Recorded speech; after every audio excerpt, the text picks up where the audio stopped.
So, dito kay mga kaloys, dito kay Attorney Vic, ang sabi ni Liza ay hindi talaga niya dinirect, di ba? Pero may minensyon siya isang tao na nag-advise sa kanya kay nung naging presidente na si Bongbong Marcos. Sabi dito, lahat ng dapat sisiguraduhin ni Liza, okay? Yun yung sabi ng yung friend niya.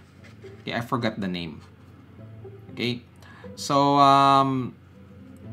sabi niya, Liza, dapat lahat ng tao na nakapalibot kay BBM ay mabait at para kay BBM. So, ibig sabihin, loyalty. Okay? Yun yung ibig sabihin. Surrounded by good people. Yun yung in-advise niya kay Liza. Alam naman natin, sinabi ni Bongbong Marcos na si Liza talaga ay magaling mag-organize at maglagay ng tao. So, syempre, tatanungin talaga niya si Liza. Manghihingi talaga siya ng advice sa kanyang asawa, di ba? Saan ba siya hihingi ng advice?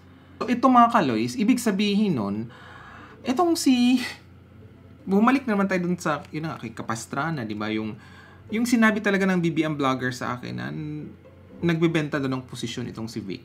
Yun yung akusa nila. So, bumalik tayo doon nung sinabi ni Liza na yun na nga, dapat surrounded by mabait at mapagkatiwalaan na tao. So, ibig sabihin nun, itong si Vic ay hindi mapagkatiwalaan. Nagets nyo, mga kaloys? So, ilagay mo rin ang sarili mo kay Liza. What will you do? What will you do? So, kahit, dahil ba't sumuporta siya kay BBM, pero nalaman mo na ganun ang gagawin, na ang masisira ay si Bongbong Marcos, 'di ba?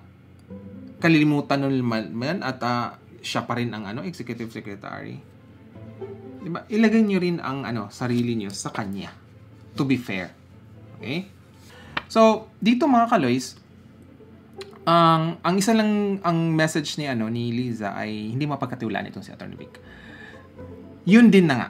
Nagulat din ako nung itong si Attorney Vic ay nagsalita na magpa-drug test si Bongbong Marcos. Why? Dahil ba naniniwala ka sa puting ahas ni Maharlika? Isa lang ang ibig sabihin nun eh. 'Di ba? Kasi nga, si Maharlika never niyang binawi yung bangag story. Pero itong si dating Pangulong Duterte, binawi po niya. 'Di ba? Laban, bawi. 'Di ba? Parang sex bomb, 'di ba? So, ibig ko sabihin, Attorney Vic, naniwala ka kay Maharlika sa kanyang puting ahas?